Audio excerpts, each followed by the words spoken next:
একটা নারীর সবচেয়ে গুরুত্বপূর্ণ তার আম্মু, কিন্তু আমার সবচেয়ে গুরুত্বপূর্ণ ওই মানে আমার হাজবেন্ড। কারণ ওই আমাকে বুঝে, ওই আমাকে কেয়ার করে, ভালোবাসে। আমি ছোট থেকে বড় হয়েছি, আমার মনে হয় না আমার বাপ মা আমার যতটুকু ভালোবাসে না তার চেয়ে বেশি ভালোবাসছে ওই আমাকে। ভাবিকে পাওয়ার পেছনে জার্নিটা কেমন ছিল? মানুষ সত্যি আল্লাহ সব সহজ করে দেয়, সব সহজ করে দেয়। বাধা ভূত বাদে আসছিল, ওর ফ্যামিলি বাদ আসছিল, আমার ফ্যামিলি বাদ আসছিল। পরে আমার ফ্যামিলিও মানছে, ওর ফ্যামিলিও মানছে। ওর ফ্যামিলির মানিছে, আমি আমার ফ্যামিলির মানিছি, একসাথে থাকছি, বুঝাইছি, বুঝছে। ও তো দুজনে ছাড়া অসম্পূর্ণ, যে এই জন্য আল্লাহ দুজনে কাবিন করছে। বিবাহিত পুরুষের জীবনের সেরা মুহূর্ত কোনটা? মুহূর্ত তো ভাই আমার জীবনে বহুত সব দিনই মুহূর্ত খুশির দিন।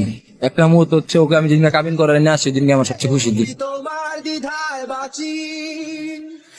দেখলাম দেয়ালে কিছু একটা লিখছিলেন, মনের কথা জানান দিচ্ছিলেন, হয়তো কি লিখলেন? যে লিখেছে আসলে, তুমি আমায় বোঝনি, তুমি আমায় ভালোবাসনি প্রিয়তম, তুমি আমায় ভালোবাসনি। এটা কাকে মিন করে লিখ? আছে একজন যিনি চট্টগ্রাম বিশ্ববিদ্যালয়ে পড়ে, বাট এখন তার সঙ্গে আমার আজ কোনো যোগাযোগ নেই। ছেলে নাম? অবশ্যই নেই। ভালোবাসার মান? জি, ভালোবাসার ছিল এক সময়, এখন আর কোনো যোগাযোগ নেই। আচ্ছা, তাকে উদ্দেশ্য করে লিখলেন? জি অবশ্যই। এটা কি মানে খুব আক্ষেপ থেকে নাকি আবেগ থেকে না ভালোবাসা থেকে? এখান থেকে এই যে ইফাত হচ্ছে আমার হাজবেন্ড, ও আর কি পছন্দ করে এখানে ছবি আঁকতে। ও চাইছে যে ও এখানে একটা প্রিন্টেড করতে চায়, সেই জন্য আর কি আমি আসছি। ও একটু অন্যরকম, তো ও একটু বুঝতে পারে না। ও চাইছে যে ও প্রিন্টেড করে রাখবে আর কি, সেজন্যই। ওটা তো জানি যে ফোনে তো ছবি তোলা যায় যখন মন চাইলে এরকম, কিন্তু ও না করলেও কষ্ট পাবে। ও তো বুঝতে পারছে না, ও একটু অন্যরকম অবস্থা, ওই জন্য নিয়ে যাব, নিয়ে আমরা রেখে দিব এটা ওয়ালে, যে আমাদের এটা একটা স্মৃতি থাকবে যে আমরা বই মেলা শেষের দিন এখানে আসছি।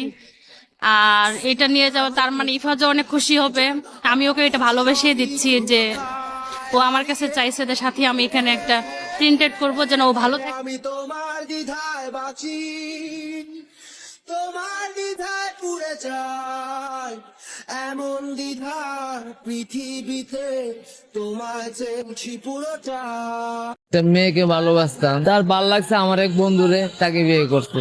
যখন বয়সটা একটু কম ছিল তখন তার কথা মনে পড়লে সারাদিন আমি নেশায় ডুবে থাকতাম।